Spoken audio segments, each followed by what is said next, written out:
Hey, what's going on? This is Scott Woods, and this is this book right here. I haven't done one of these in a very long time. If you go back and look at like the last episode of this, which I believe would be episode 8, like my hair is short, right? That's how long it's been. So I wanted to bring this back because I realized in going over all the old ones that I had not yet introduced a Stephen King book to the series.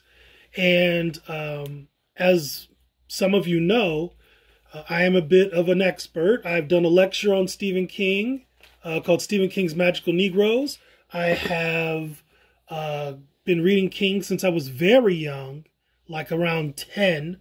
The first King book that I remember reading was Firestarter, which was completely inappropriate. Blame my older brother. And so today I want to do what I always do in this series. I want to pull a book out of my enormous collection. This is not a green screen, and it goes for many feet in both directions, right? I want to pull a book out of my collection and tell you why I love it, why I think it's amazing, and why you should probably own it too. And so today, out of all of the King books that I could possibly recommend, and some that I would never recommend, I decided to give you the one that when people ask me what book should I read of Stephen King's first, I usually recommend this book that I'm about to give you now. Well, I'll show you actually. So usually I recommend The Dead Zone. But if they're not looking, this is my favorite King book of all time. But if they're not in the mood for a novel, and this isn't the longest novel by King standards, I'll usually go to Night Shift. This is the book I want to talk about today. This is a short story collection, and of the number of short story collections that King has done over the years, this one is probably his greatest. And let's be clear about that. Greatest does not mean best. It does not mean just my favorite. Greatest means the one that has had the most impact. And this one, it's like neck and neck with his other short story collection. Why am I blanking out? Skeleton Crew. Thank you. Depending on the day of the week, it could be either one of these, but it's almost always Night Shift if I'm completely honest. And so let's talk about why that's true, right? So something to bear in mind is that Night Shift was published in 1978 in the States, February to be specific. So during Black History Month. Before The Stand came out later that year, 1978 as well. So this is the second year, 1978 is the second year in which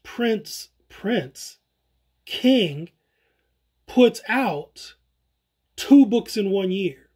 He had done it in the previous year as well. This was 1977 was the year of The Shining, classic, and a now out-of-print novel, his only out-of-print novel, Rage. Which, good luck finding that. So he's like on a real tear here, right? He had been publishing short stories while writing and publishing his first few novels, Carrie, Salem's Lot, so on and so forth. And those stories are the bulk of what's in this book, which is what makes it such a delicious book.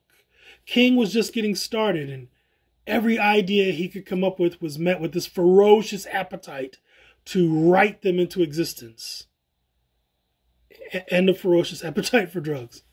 So anyhow, there are so many good stories in Night Shift. So many great ideas. So many, in fact, that everything in this book, every short story in this book has been adapted in one way, shape, or form. Either as a feature film, as a TV adaptation, or as a short film adaptation. Even the ones that you're really obscure ones, like what you might call a deep cut. I mean, Stephen King still does have deep cuts. You know, The Last Rung on the Ladder. I mean, somebody actually turned that into a short film. Go figure. Right? So, but like so many of the things that you recognize King for are in this book.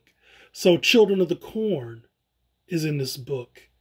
The movie that was Maximum Overdrive, the horrible movie, directed by King, Maximum Overdrive, was based on a short story called Trucks, which is excellent, is in this book. The Mangler, perhaps my favorite Stephen King short story of all time, is in this book. Movies like Sometimes They Come Back, Graveyard Shift, TV series like Chapelwaite, the short story anthology series Nightmares and Dreamscapes has at least one story out of this book, Battleground, which is a lot of fun to read. It was okay to watch, a lot of fun to read. And so, like, all of these amazing ideas that are all just kind of in the zeitgeist of King come out of this book. And so, really, I'm just go through the titles, just some of the titles. Like, right out the gate, Jerusalem's Lot, boom. Like, he just hits you with a stunner right out the gate. Graveyard Shift, lot of fun to read. Night Surf, I Am the Doorway. But then, like, the Mangler, boom. That's like out the gate. The Boogeyman, boom, right? Gray Matter, Battleground, Trucks. Sometimes They Come Back.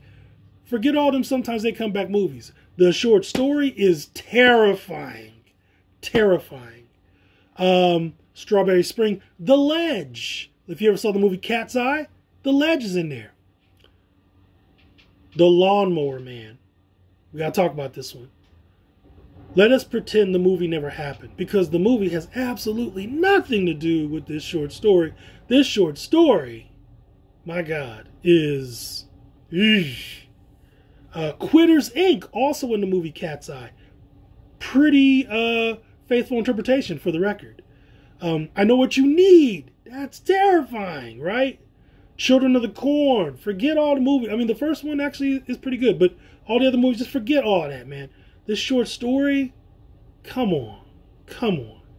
Last Rung on the Ladder, Man Who Loved Flowers, One for the Road, The Woman in the Room. To me, you know, the book kind of peters out toward the end. But, my God, all of the stories you get in front of that, ugh.